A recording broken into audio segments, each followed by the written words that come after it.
आत्म ज्ञान का मतलब क्या होता है? आत्म का मतलब क्या होता है?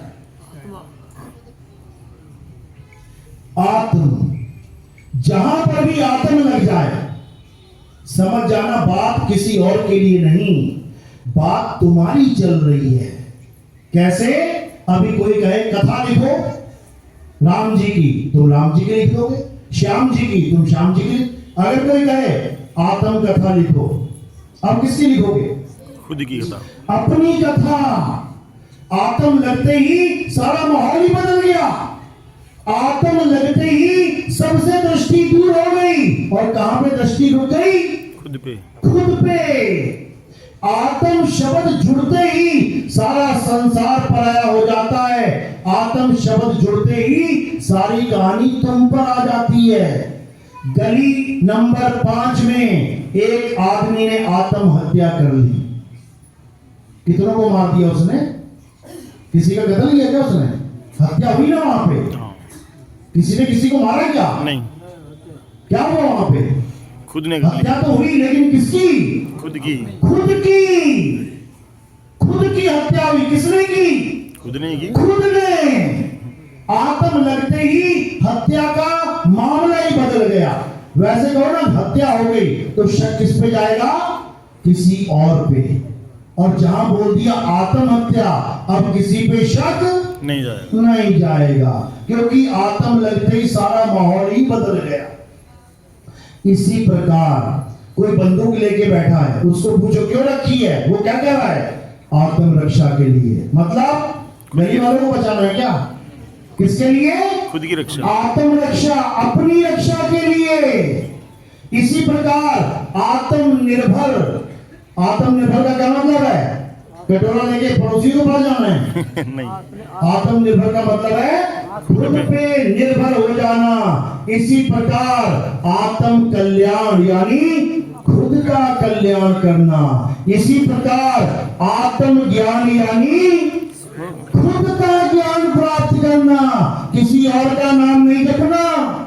कि कोई तुम्हें कहे राम राम जप ले तुझे आत्म ज्ञान हो जाएगा, झूठ बोल रहा है। कोई कहे राधे राधे कर ले आत्म ज्ञान हो जाएगा, झूठ बोल रहा है। कोई कहे अल्लाह अल्लाह वाजू वाजू गौरबट कर ले आत्म ज्ञान हो जाएगा, झूठ बोल रहा है। तो सच क्या है? जिस दिन तुझे तेरा ज्ञान देने वाला कोई गुरु मिल गया, मेरा ज्ञान यानी मेरी आत्मा का ज्ञान, हे अर्जुन तू और मैं और ये सारे राजा महाराजा हम शरीर नहीं है, हम आत्मा हैं, ये बताने वाला जब गुरु मिल गया तो समझ जाओगी अब आत्मज्ञान हो के रहेगा। तो आत्मज्ञान का मतलब है सारे नामों को छुड़वा देना और हमें हमारा निज नाम दे देना। इसे आत्मज्ञान कहते हैं। कबीर साहब क्या कह रहे हैं? 3 गुणों की भक्ति में भूल पड़ा संसार, और कहे कबीर निज नाम बिन कैसे लागे पार। निज नाम बिन, यही बुल्ले शाह कह रहे हैं। क्या कह रहे हैं? कोई नाम न जाने मेरा, नानक साहब कह रहे हैं। बुल्ले शाह क्या कह रहे हैं? बुल्ला की जाना मैं कौन, मैं कौन। यानी बुल्ला सबको जानता है, सबको, केवल खुद को नहीं जानता। बुल्ला की जाना मैं कौन। तो मुझे मेरा ज्ञान देने वाला गुरु जब मिलेगा तब मैं जान पाऊंगा आखिर मैं हूं क्या। इसी के लिए बड़ी बड़ी किताबें लिखी पड़ी हैं। Who am I? मैं कौन हूं। और उसके बाद कहां फंस जाते हैं जाके? ध्यान समाधि में। मैं कौन हूं कैसे पता लगेगा? आंखें बंद करके समाधि में चले जाओ, कभी जीवन में पता नहीं लगेगा। आंखें बंद करके क्या ढूंढ रहे हो? अंधेरे में ढूंढोगे कुछ ना कुछ। अभी कोई कहे कि आंखें बंद करके समाधि करो, तो आंखें बंद करके कहां देख रहे हो? अंधेरे में। अब अंधेरे में कोई चीज दिखेगी तो क्या लगेगा? अरे मिल गई मिल गई मिल गई। तो जिसको देख रहे हो क्या वो तुम हो सकते हो? नहीं। इतना सा खेल है। जिसको मैं देख रहा हूं क्या वो मैं हो सकता हूं? कभी नहीं। तो मेडिटेशन करके सारी उम्र बीत जाएगी, अंधेरे में प्रकाश को देखते सारी उम्र बीत जाएगी। अंधेरे और प्रकाश का तो ज्ञान हो जाएगा, लेकिन आत्मज्ञान नहीं हो सकता। आत्मज्ञान कब होता है? जब दिखने दिखाने वाली सारी चीजों को छुड़वा दिया जाए। एक कुत्ता कमरे में बंद है, कितने कुत्ते हैं? एक कुत्ता कमरे में बंद है, कितने कुत्ते हैं?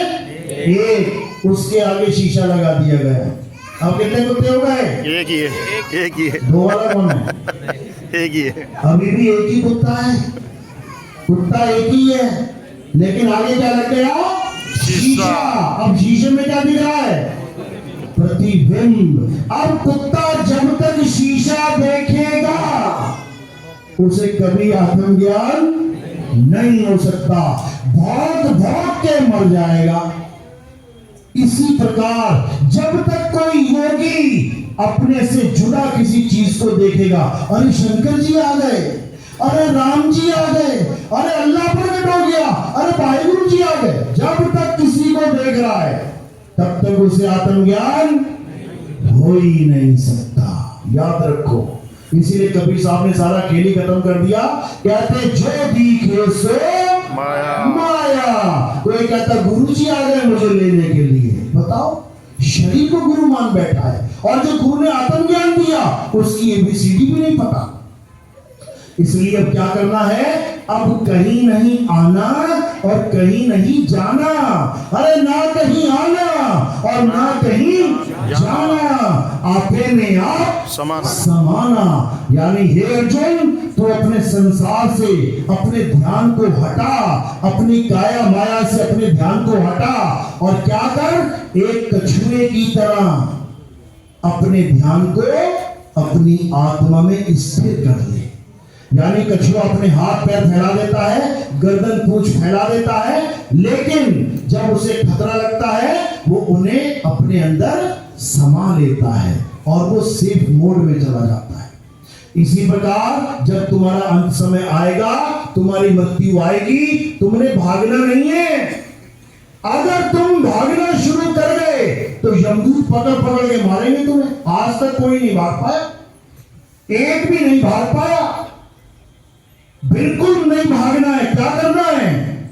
सूरत बांध स्थिर करो, आठों पहर हुजूर, अचल हो जाना है। अगर तुम चले तो तुमसे लाख गुना करोड़ गुना फास्ट चलता है काल भगवान। मन की गति पता है ना कितनी है? तुम्हें पकड़ के दबोच लेगा कहीं भी। अब क्या करना है? अब चलना नहीं है। कछुआ चलेगा तो मरेगा। एक कछुआ जा रहा था गांव में, बड़े मजे से जा रहा था, चार कुत्ते आ गए। जैसे ही चार कुत्ते उसके पास आए, अब कछुए के पास तीन ऑप्शन है, भागो कुत्तों से तेज तब बचेगा, भाग सकता है क्या? पक्षी की तरह उड़ जाए तब बचेगा, उड़ सकता है क्या? नहीं। जल्दी जल्दी धरती खोद के घुस जाए कछुए की, उसकी खरगोश की तरह घुस जाएगा क्या? फिर क्या बचा उसके पास ऑप्शन? अचल हो जाना है, यानी अपने अंदर समा जाए। अब कुत्ते आएंगे और चक्कर काटेंगे, तो कहां चला गया ये? और वो कहां होगा? अपने आप में रम गया होगा। इसी को गीता में बताया है, अध्याय 3 17वां श्लोक। हे अर्जुन, जो अपनी आत्मा में रमण करते हैं, रमण यानी रम जाते हैं। अगर एक बार आत्मा में रम गए तो क्या हो गए? आत्मा ही हो गए। तो यमराजा तुम्हें काट सकता है क्या? नैनम छिंदन्ति शस्त्राणि, यमराजा के सारे हथियार धरे के धरे रह जाएंगे। फिर तुम्हें वो आग में जला सकता है क्या? नहीं जला सकता। फिर क्या तुम्हें वो पानी में डुबा सकता है क्या? बैतरणी नदी में नहीं डुबा सकता। यानी सारा खेल ही खत्म हो जाएगा। लेकिन तब होगा जब तुम आत्म ज्ञान में आ जाओगे, और जब आत्म ज्ञान हो गया तो समझ लो कि तुम्हें परमात्म पद मिल जाएगा। फिर तुम एक आम इंसान नहीं रह जाओगे। गलती से भी आम मत मान लेना अपने आपको। कृष्ण जी ने यही समझाया, हे अर्जुन, जो तत्व ज्ञान के द्वारा मुझे जान लेता है वो मेरा ही रूप हो जाता है। फिर वो ये काया माया नहीं रह जाता, वो आत्म स्वरूप में सिद्ध हो जाता है। तो हमारे जीवन का लक्ष्य क्या है?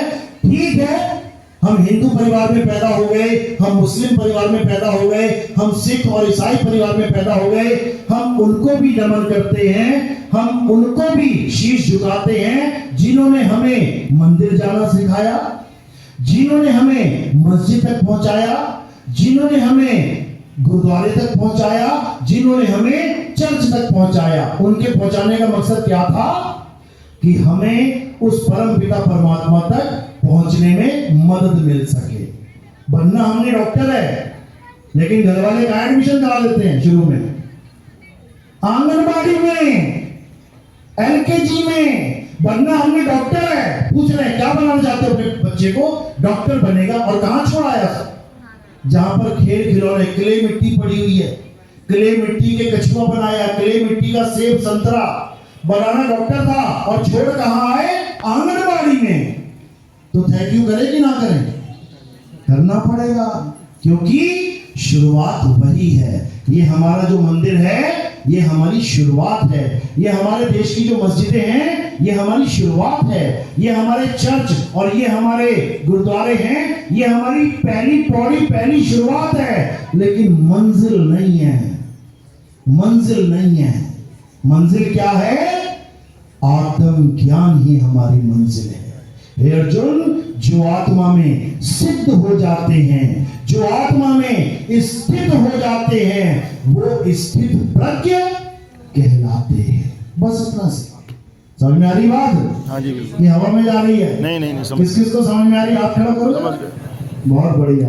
अभी त्योहार आने वाले हैं, सब मंदिर में मिलोगे, तुम लोग भूल जाओगे आत्मा क्या थी। लेकिन ऐसा नहीं है भाई, इस ज्ञान को समझना है, क्योंकि समय बहुत कम है। ये मत समझना कि अभी दादाजी बनना है, किसी ने बन चुके दादाजी जिन्हें बनना था। अब तुम लोग आगे की तैयारी करो। संतों ने हमें संदेश दे चुके हैं, संतों ने बाणियां भर दी हैं कि ऐसी त्राईमाम होने वाली होगी। कहते हैं 7-7 कोस पे एक दिया जलेगा। उससे पहले इस पूरे आत्म ज्ञान को बच्चे तक पहुंचा देना है। एक भी मेरे देश का बच्चा ऐसे नहीं मरना चाहिए कि उसको पता ही ना हो कि क्या करना है। समझ लो, चाहे वो हिंदू का बच्चा है, चाहे मुसलमान का बच्चा है, चाहे सिख का बच्चा है, चाहे ईसाई का बच्चा है, वो हमारे देश का बच्चा है, वो हमारा बच्चा है। यानी जब पता लग गया कि यहाँ पे बाढ़ आने वाली है, तो गांव में, शहर में, देश में एक भी ऐसा बच्चा नहीं बचना चाहिए जिसे हम तैरना ना सिखा दें। सबको तैरना सिखाना है। इसका नाम भवसागर ऐसी नहीं रख दिया। संतों ने क्या नाम रखा है? भवसागर। सागर कैसे जाएंगे? कैसे पार करेंगे? तैर के। तैरना एक कला है, मृत्यु एक कला है। ये नहीं होता आएगी देखी जाएगी, आएगी देखी जाएगी वाले हॉस्पिटलों के चक्कर काटते हैं। डॉक्टर साहब देख लो, एक बार देख लो, अब कहां गई आएगी देखी जाएगी। ऐसा नहीं करना है आएगी देखी जाएगी। आना तो है, उससे पहले इंतजाम कर लेना है। एग्जाम तो आएगा, कौन सा बच्चा नहीं जानता कि 1 साल के बाद एग्जाम आएगा। लेकिन पास कौन होता है? जो उसकी तैयारी कर लेता है। और जो तैयारी नहीं करता वो रोता है बाद में। इसलिए कबीर साहब ने कहा, अरे मरता मरता जग मुआ, मरना जाने ना कोई, और ऐसी मरनी जो मरे, जैसी मैं बता रहा हूं, बहुर ना मरना होए। अब 5 मिनट में मरनी भी समझ लेती है कि मरनी होती क्या है। ये एक पिंजरा है, कितने तत्वों का है? 5 तत्वों का। 5 तत्वों का। कितने दरवाजे इस पिंजरे में? 9 वाले कौन है? हाथ खड़ा करो। 9 दरवाजे। 10 वाले कौन है? सारे ही हैं। 10 दरवाजे का पिंजरा है। साहिब समझा रहे हैं, 10 द्वारे का पिंजरा, अरे तामे बोले कौन, और रहीबे को अचरज है, उड़े सुरचिरज कौन। कहते हैं ये 10 द्वारे का पिंजरा है। 9 द्वार कहां है इसके? 9 खुले हुए हैं। कौन से 9 द्वार हैं? 2 आंखें, 2 कान, 2 नाक के छेद, 1 मुख, 7 हो गए। 7 दरवाजे इस चेहरे में ही हैं, और बाकी 2 दरवाजे लिंग और गुदा, वो नीचे के द्वार हैं। इन्हीं 9 द्वारों से सारा संसार इस पिंजरे को छोड़ता। सारा संसार इन्हीं 9 द्वारों में से प्राण त्याग देता है। किसी का पेशाब निकल जाएगा, किसी की लैट्रिन निकल जाएगी, किसी के नाक से ब्लड निकलेगा, किसी के कान से ब्लड निकलेगा, किसी की आंखें बाहर आ जाएंगी, किसी की जीभ बाहर आ जाएगी। 9 द्वारों से निकल गए तो कहां चले जाएंगे? 1,84 में। अब एक दरवाजा और है, वो गुप्त द्वार है जिसको दसम द्वार कहते हैं। दसम द्वार से भी निकल गए तो कहां चले जाएंगे? राजपाट में चले जाएंगे। साहिब समझा रहे हैं, 9 द्वारे संसार सब और 10वें योगी साध, एकादश खिड़की बनी, कोई जाने संत सुजान। यानी दसम द्वार से निकलने पर भी मुक्ति नहीं होगी। मुक्ति कैसे होगी? 11वें द्वार में समाने से। तो जब सतगुरु मिलेगा तो क्या करेगा? तुम्हें दसम द्वार का ज्ञान देगा, 9 द्वारों से तुम्हारा ध्यान हटवा देगा। 9 द्वार नहोदर फीके, रस अमृत 10वें चुईजे। यानी दसम द्वार के पार वो रस अमृत कैसे मिलेगा? अमृत का मतलब वो नहीं जो देवता अमृत लेके घूम रहे थे, वो नकली अमृत था, नकली था वो। असली अमृत क्या है? असली अमृत है आत्मा। अमृत यानी अमृत, मृत यानी मुर्दा जो मर जाए, आगे आ लगा दिया। अमृत यानी जो कभी ना मरे, और वो कौन है? आत्मा ही वो अमृत है।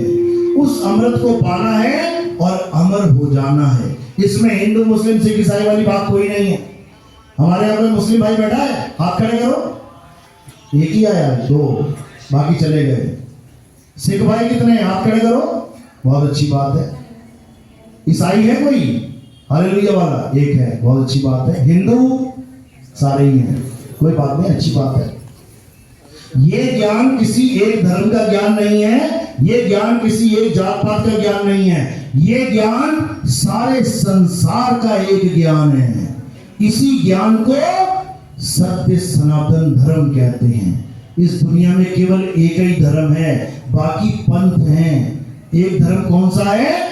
सत्य सनातन धर्म। इसका मतलब क्या होता है? जो सदा सदा रहे उसे सत्य सनातन धर्म कहते हैं। क्या शरीर सदा रहेगा? तो शरीर की पूजा करने वाला कभी सनातनी हो सकता है क्या? नहीं। क्या पत्थर सदा रहेगा? पत्थर की पूजा करने वाला सनातनी हो सकता है क्या? नहीं। आत्मा सदा रहेगी, तो आत्मा की पूजा करने वाला ही सनातनी है। बोलिए सत्य सनातन धर्म की जय हो। साईं बंदी सतनाम। तो आज का सत्संग यही समाप्त करते हैं और आगे जो प्रोग्राम है नाम दीक्षा का, प्रथम दीक्षा वाले हाथ खड़ा करें, बहुत अच्छी बात है। दूसरी दीक्षा वाले, ये भोजन भंडारा जब हो जाएगा उसके बाद होगी।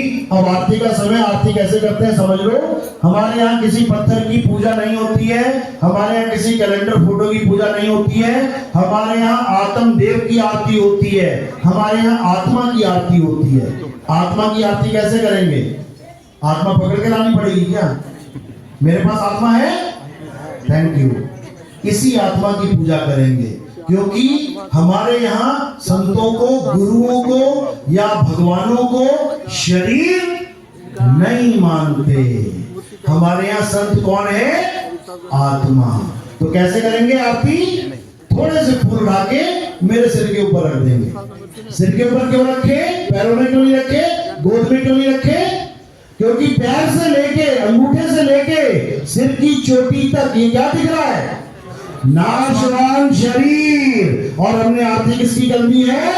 अविनाशी आत्मा की। तो हमने इन फूलों को कहां समर्पित कर दिया? नाशवान शरीर से परे। तो शरीरों से परे कौन है? वो आत्मदेव है। तो उसी की आरती होगी। और कोई प्रचार प्रसार में योगदान करना चाहेगा, सेवा करना चाहेगा, तो वो चरणों में स्थान है उसका। माया का स्थान कहां बताया है? चरणों में। संतों के चरणों में। सिर पे मत रख देना, सिर पे चढ़ी माया खतरनाक होती है। इस माया का हम क्या करते हैं? हमने कोई आश्रम नहीं बनाया, हम आश्रमों के खिलाफ हैं। अगर इस देश का बेड़ा गर्क किसी ने किया है तो सबसे बड़ा बेड़ा गर्क आश्रमों ने किया। समझो, आज इतनी जमीनें किसी के पास नहीं है। लाखों लाखों किलोमीटरों की जमीनें खरीद ली बाबा लोगों ने। भजन गा रहे, मन लागे मेरे यार फकीरी में। कितने का फकीर है पता है? 5,000 करोड़ का फकीर है। कौन कौन बनना चाहेगा 5,000 करोड़ का फकीर? सबके हाथ खड़े हो जाएंगे। यहाँ पर कोई आश्रम नहीं है, एक भी आश्रम ना हमने बनाया है, ना हम कोई आश्रम अपने लिए बनाएंगे। लोगों का एक एक पैसा कहाँ लगना चाहिए? प्रचार में। तुम्हारा जितना पैसा आता है कहाँ जाता है? हमारे टीवी में प्रोग्राम चलते हैं, साधना चैनल पे देखोगे मिलेंगे, ईश्वर टीवी पे मिलेंगे, आगे भी बात चल रही है, आगे भी चैनलों पे मिलेंगे। घर घर में बोध विचार तभी होगा जब आपका पैसा प्रचार में लगेगा। हमारा मकसद यहाँ पर जमीनें खरीदना, यहाँ पर बड़े बड़े आश्रम बनाना नहीं है। हमारा मकसद इस संसार से, इस भवसागर से सब जीवों को मुक्त करना है। जब पाकिस्तान में हमारे फौजी जाते हैं किसी को बचाने के लिए, तो जमीनें खरीद के बैठ जाते हैं क्या? नहीं, वो जाते हैं, लोगों को इकट्ठा करते हैं और अपने घर सही सलामत लेके आते हैं। वहां की जमीनों से मोह नहीं रखते, वहां की बिल्डिंगों से मोह नहीं रखते। पता लगे छुड़वाने गए थे, खुद ही वहां फंस गए। आज ये हाल हो गया है। संत आते हैं परमात्मा के घर से हम सबको इकट्ठा करके ले जाने के लिए, लेकिन यहाँ पर संत अड्डे बनाकर जम गए हैं। गति छूट नहीं रही है, आश्रम छूट नहीं रहे हैं, तो कहाँ जाएंगे अंत समय में? जहां आशा वहां वासा। जमीन नहीं छूट रही है, केचुआ बन के आना पड़ेगा। पैसा नहीं छूट रहा, धन नहीं छूट रहा है, सांप बन के आना पड़ेगा। समझ लो। तो साहिब क्या कह रहे हैं? अरे रहना नहीं देश बेगाना है, ये धरती कागज की पुड़िया, बूंद पड़े घुल जाना है। ये संसार झाड़ और झाकड़ उलझ पुलझ मर जाना है। और कहे कबीर सुनो भाई साधो, सतगुरु नाम ठिकाना है। अब इस संसार में वापस नहीं आना। बहुत जी लिए, बहुत मर भी लिए। अब ये जन्म मरण का खेल खत्म करके सदा सदा के लिए अमर हो जाना है। बोलिए परमपिता परमात्मा की जय। सतनाम साहिब बंदगी।